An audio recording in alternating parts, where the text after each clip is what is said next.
I didn't know nothing about real estate or anything of that nature. Yeah, we came here with a backpack and we didn't have nothing else, no money. You actually can learn with us. If we make a mistake, we're gonna try to share it with you, to where we all learning together.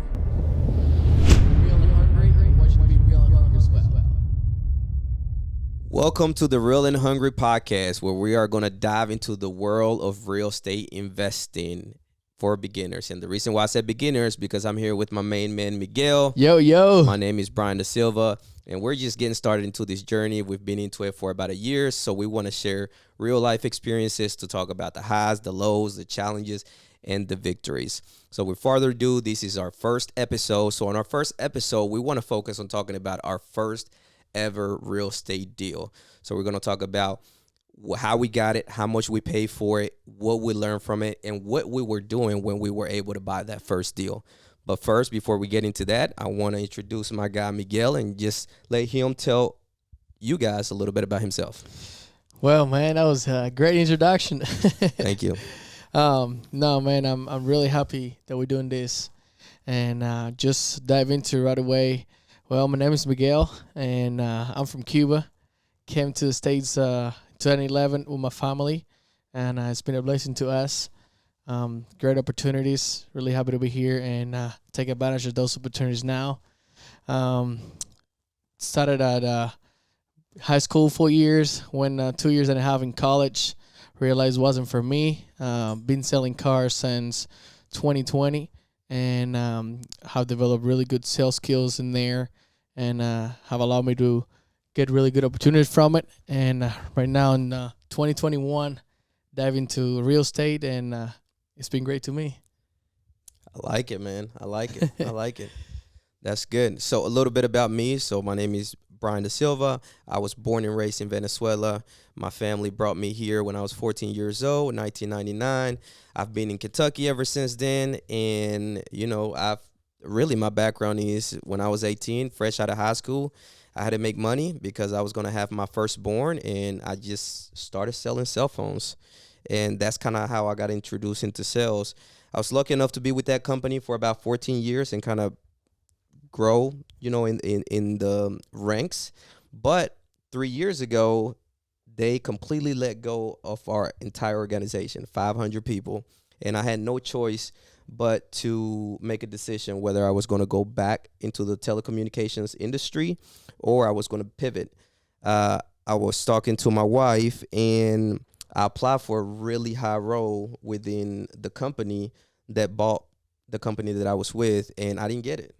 And to me, that was a sign. And I went and I realized that I wanted to be a loan officer. So I went, got my license as a loan officer, and I've been originating loans for the past 3 years. So when I started originating loans, I knew a little bit about real estate because I bought my first house and my second home already. But it really just opened my eyes to the opportunity. So, and then speaking with you, right? Like you telling me, man, I really want to get into this business. Now we're into it. So that's a little bit about me. But anyways, Miguel, let's dive right into it. Tell me about your first deal. How did it happen? What you were looking for? Tell me all about it. All right, so how I really got into real estate is I was saving a little money through selling cars. And I was like, man, what's the best way to invest this money? And just literally got into YouTube, started looking up videos of the best way to invest my money, and real estate came up. So one of the first guy I watched was Graham Stephan, really famous on YouTube. And I was like, man, if this guy's doing it, I can do it too. For sure. So immediately got pre-approved for a house. I had excellent credit back then. And was able to get pre-approved for a house, started looking. Took me about 6 months. I didn't know what I was looking for. So, I just kept looking at houses and saying, man, this needs too much work. Moving to another one. We were making crazy offers. Weren't getting anything. So I think we started looking at houses around July or August of 2020. And in December, I put an offer on a house, and I got accepted and closed on it in January of 2021. And so, man, one of the crazy thing is I remember till those days. Let me just stop you there real quick. Yeah, go ahead. You bought your first house in 2020. And I'm going to let you No, continue. I bought it. I closed on it in 2021. 2021. All right. I started looking in 2020. Since 2021, how many properties have you purchased? Like how many you purchased? Purchase Right now we got 18. All right. Well, no, 19, counting the one I purchased in That's insane. 2021. All right. Let's keep talking about your first deal. All right, so- We'll get into that later. No, it's been great, but thanks to his first deals, I got to learn a lot. But we dive into that a little later. So, anyways, got this house. You know, I didn't know how to write a check, man. I was telling my girlfriend the other day how I didn't know how to write a check, and I was Googling how to write a check. Now I'm writing like 5-6 checks every week, but got in there and closed on the house, got the keys, and then I was like, man, what am I doing with this? It needed a lot of work, but without thinking too much on it, got a dumpster and started tearing the walls down and throwing all the trash out of there, and it took me a whole year, man, to flip this house. I bought it. I closed on it in 2021 January. I bought it. And I ended up closing on January of 2022. So it's safe to say that when you were first looking, you were making a little bit of money and you were like, I want to buy into real estate. So you almost wanted to build some equity and flip it and make some money off of it. Yeah, man. So my thought process was, I'm going to find a house in a nice area that I can put some money in it, make it nice. And worst case scenario, I can't make no money with the sales. I keep it. I live in it. I'm happy because it's a nice area. So I bought a house in a pretty nice area, pretty nice neighborhood. And, I'm like, man, people always going to buy a house in a nice neighborhood, right? So I'm always going to be able to get out of it. That was my exit strategy. I didn't even know what exit strategy was, but I'm like, I think that was going to do. So I started working on it. One of the things that I learned there is that now that I know, I did way too much to the house, Like you spent too much money? Yeah, I spent too much money. To flip it? Well, I spent too much money on things that I should have spent money on, Okay. But that's one of the things that helps me today. So, like same style of house sold in a neighborhood a few weeks ago, because I kind of watched the neighborhood, and it sold for $10,000 more than my house. Obviously, it's 2 years later, but they didn't do half of the things I did to the house, like taking that wall down and making an open concept, nothing like that. I added another bathroom. I made it a walk-in closet. They left the layout the same way, and the way I would make, do the same resale that I sold my house for. How much did you profit off that deal? So I ended up putting about $80,000 into a deal. So I maxed out all my credit cards. My savings went to zero. Was that including your down payment and all that? Because you got actually, that was on it, right? No, that was the down payment. A little bit of a holding cost in there as well. Okay. So all in, I was about $85,000. And like I said, man, I was maxing out my credit cards. Literally, my bank account went to zero. I remember I had to ask my dad to let me borrow money to make my car payment. That's crazy. And, but I knew I was going to sell. I knew I was going to make money. So I was like, man, I'm going to tough it up and I'm going to get it done. So I got it done. I had 3 contracts fall through on the house.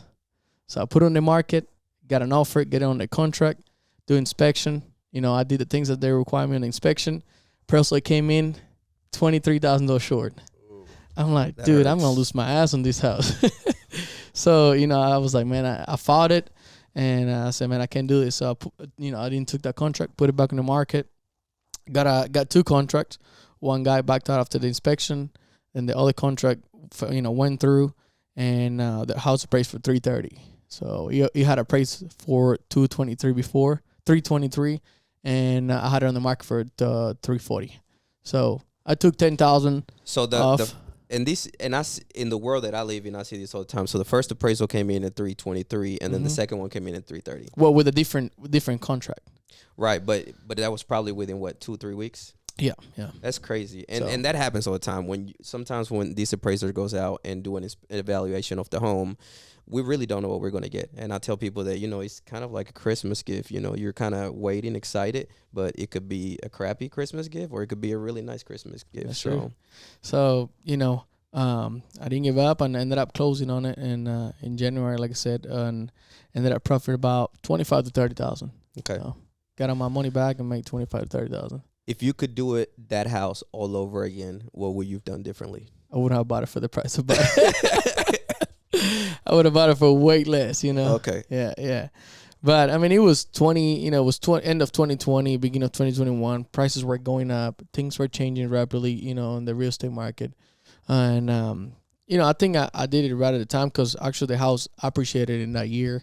And I was able to save it. So that saved me a lot because otherwise I think I probably would have lost money, but I learned so much, and that's what helped me today do what I do. You know, we got working on 9 properties right now. We got one on the contract about to close in about 2 weeks, and we've sold 3 properties here already. And then we did 5 flips close last year. So we did sold 5 flips last year and bought 7 houses last year. That's crazy, So man. But it's safe to say that, so obviously real estate investing is very lucrative business. You can make a lot of money, but you could also, it's a big Yeah. risk. you gotta Right. take that risk. It's a big risk. Yeah. So, because you never know what's going to happen, like the appraisal or a surprise with the budget that you put in place, especially if you're just trying to Yeah. flip them. So, Well, I want to say something. On that house, I did a lot of the work myself. My dad helped me tremendously. My little brother helped me. I mean, everybody helped me on the house. You know, so a lot of the 80,000, I could have spent more in the house if I had everybody. You know, if I subcontracted all the work. I did a lot of the work myself. I was painting. You know, I was doing floors. You know, installing cabinets and things like that. So that helped me save a lot of money. So one thing, you know, when I sold the house, it was kind of a mixed feelings. Because I was like, man, I don't really want to do this work again, you know. But I was like, there's got to be a way to do it without putting that much work into it, you know. So that led to looking for other ways of doing the business. And then I started looking at learning more of the numbers. How do I find the deals, the good deals? What's a good deal look like? What the numbers look like? And then once I understood that, I went ahead and partnered up with a good friend of mine that we own Vision Housing, our company right now, and we've been doing it together since then. And from the first house that we purchased with this new strategy, that first house we made $43,000, and we averaging anywhere from $30,000 to $40,000 house right now without doing any work to it. so big improvement, big process. You learn, and now you're doing good. Yeah, thankfully. I like it. I like it a lot, man. I like it. So tell me a little bit about your first deal, Brian. My first deal. All right, it took me 9 months to find my first deal. 9 months. 9 months. I was looking You're because picky, man. I had it. I knew what I wanted, and really what I wanted was I wanted to be able to find a good deal that I could put a little bit of work and I could build some equity. So I didn't know a lot about real estate, but I knew that if you find a good deal with a little distress, I'm not afraid of putting paint, putting flooring. I'm like, I want to do it. I didn't want to buy a house at what it was worth. I wanted to put some sweat equity, and I got pre-approved. First of all, I was working. I had a little bit of money aside, but I was pre-approved for an FHA loan, 3.5% down. That's what I got pre-approved for. And one thing that I found was I couldn't find a house that was distressed, that was at a good price. So that's why it took so long. Interestingly, I used a website called HUD Home Store. And this is a website where foreclosures on FHA loans go into this website, and they're very far in between. There's not a lot of these houses out there on the market. I didn't know at the time, but they actually have a program where if a house is a little distressed, you can buy it for only $100 down. Really? And I was willing to put 3.5% down. And this is out there, but a lot of people don't know about it. So you can buy a house for as little as for $100, but it has to meet that specific criteria, and there's not a lot of them out there. So I kept looking, and I used to look at that website every morning, and sure enough, I found a house. It was 3 bedrooms, 2.5 baths. It had 2-car garage. It didn't have any appliances. It needed some baseboards, but it was in great shape. And you put $100 down, and I put an offer for $125,000.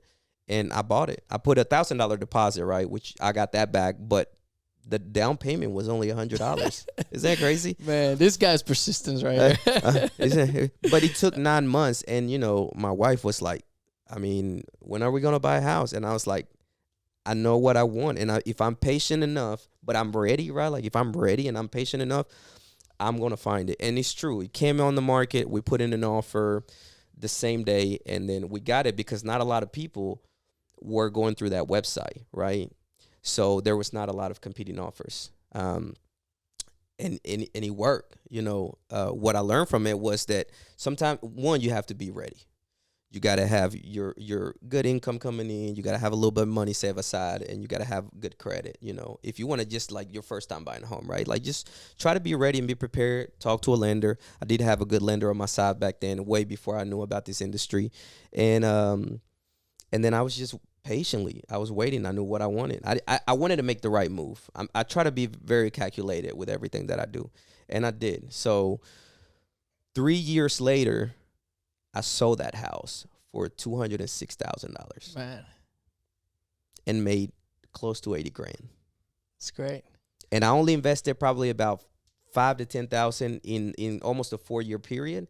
And that's because we just wanted, like, we put some tile in the kitchen. We did buy new appliances because, like I told you, he didn't have any appliances. But it was money that I already had. But he appreciated that much money, almost 80 grand. And that's why I years. love real estate. Like, my dad purchased a house, our house where I lived until like last year, and just by owning a house, he appreciated almost $100,000.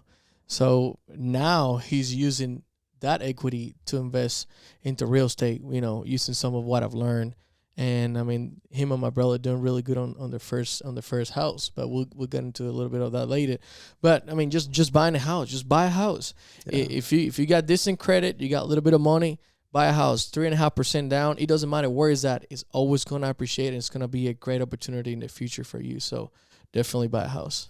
So, man, so you had a great experience with your first deal.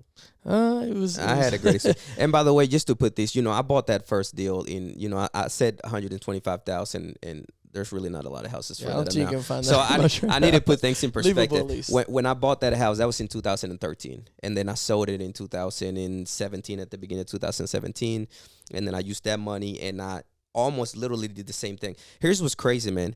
I sold my house because I knew that I could sell it. And if this is one lesson that I learned, I didn't know that you could put money from your equity at that time, or I would have done that and I would have kept the house, because it's like the perfect rental house for a family. But I just sold it because I was like, I want to use this money to dump it. I wasn't making a lot of money. I was probably making, I don't know, 60, 70,000 a year. I was like, I want to dump this money into a new house. But if I would have known that I could pull money out of it, I would have done that. So instead, I just sold it. And I moved my family to a 2-bedroom apartment, and we lived there for 6 months because I was like, I know what I want, and I wanted a messed up house, and that's where we are today, right? Like we're at the new house where beautiful house. I bought it for a really good deal, and I dumped 80,000 and then some more money to force equity into it, and so those two deals, they were really not investing. I was hooked. I was like, man, this is where you could put your money into it. And if you put more money into it, it's just going to grow. You could literally force equity if you're patient enough and you're smart enough about it. So, I mean, one thing that I tell people, just like you're saying, if you got good score, if you got good credit score and you have some money saved up, don't sell your house.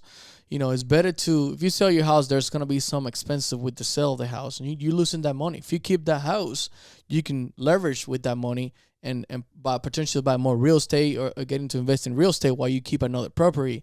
And that's always going to help you leverage. And, like I said before, houses tend to appreciate most of the time. So either you can rent it out or, you can live in it, use the equity to keep investing in whether it's rentals or doing flips, anything of that nature. But definitely I wouldn't, if you got good credit score and you have a little money, like my first house that I flipped, I couldn't keep it. I couldn't afford to keep it because I couldn't get a loan to refinance it or to use the equity because I was so much in debt with my credit cards and I didn't have no money because I put everything into a property. So it makes sense to sell. But, if you own a house and you own it for 2-3 years, you probably have some really good equity in there. Get with somebody that can guide you in the direction where you can use that equity to invest in real estate or anything that you want really, but don't sell it. And that's a good point. And ever since last year, where we're actually doing a little bit more, I feel like we talk all the time and we're learning a new strategy and a new way of doing it. And there's really no right or wrong way of doing it, whether it's flipping better, because you see it all the time. Is it flipping better? Is it renting better? Everybody has a different scenario of what's going to be best for them. Exactly. But whatever you do, real estate is the play, right? I think so, man. There's a lot of money to be made. So the good news is, you got 19 projects going on. Well, no, I got 9 going on right now. You've done 19. I've bought 19 in 2 years, and we really want to do this because we're early on, and I think we're learning a lot. We're still learning. Like we learned from those deals, the first deals, but we know that there's something here, right? There's something that from us being first generation immigrants, we didn't inherit anything, right? Nah, man, we had to learn everything from scratch. we came here with a backpack. We came here with a backpack, and we didn't have nothing else, no money. My dad didn't know nothing about real estate or anything of that nature. Yeah, You know, so and right now I'm seeing it. You know what I've been able to learn. I've been able to, help my family, teach it to my dad or show my dad and my little brother, and actually doing it, and they're doing real well. I mean, they're getting ready to refinance a house where they're gonna cash flow almost $1,000. I mean, they turn it's a single family, but it's got a unit on the next to the garage. They rented the upstairs and downstairs, made it into 2 different apartments. So, they're gonna be able to pull all the equity out of the house once they refinance it and cash flow about $1,000 a month. So, all they've done is just leasing and do step by step everything that I've I've learned, and I've committed a lot of mistakes, and I've learned from those. And I think this is why that's why I believe on this project so much, because you can get in YouTube, I guess, and find somebody that is doing it in the early stage of it, where you actually can learn with us. If we make a mistake, we're gonna try to share it with you, to where we all learning together. I'm gonna ask you a question. Go ahead. Because I talk to a lot of people, especially me doing loans, and I feel like everybody wants to get into real estate investing, but not everybody understands the risk that comes with it, and all the things that come with real estate investing. How easy do you think that it is for an average person to just get into it? It's not easy, because if it was easy, everybody would be doing it. But if you really want to do something, you just got to take action, and that's what I tell everybody. Just do it, just like I did. I didn't know anything. I didn't know what I was doing when I got into it, but I took action. I got pre-approved, started looking for a house, bought the house. Didn't know what I was gonna do with it yet, and start learning. And you got to make mistakes to learn, right? So I tell everybody, obviously, listen to guys like us that are doing it, or ask questions to people that are doing it, so you can get as much knowledge as you can. But you're never gonna be 100% prepared. So just jump into it, dive into it, and you figure it out on the way. That's how I do it. Sounds good. Sounds like a plan. So our goal is moving forward is to continue to bring real life experience. So this is us talking about our first deal and how we were able to capitalize on it and win on it. And I think that really set the foundation and really the motivation to continue to dive into this deal. And even though it took me, I did 2 deals in the past 10 years, but now I'm like into it this last year. But I just knew that that's where the play was. So we're going to continue to do that. And as we grow this channel, we want to invite people to come on board too, to share their experiences and how real estate investing has changed their life for the good or for the bad or the better. And that's our plan. Well, we want to ask you to subscribe and like our video. We're real and hungry, and we want you to be real and hungry as well. And do us a favor. If you want us to talk about something specific, let us know, and we'll try to do an episode about what you're talking about. So leave us a comment, subscribe, like. Thank you. We appreciate you guys listening. You are tuning in to the Real and Hungry podcast. Let's go. Until next time.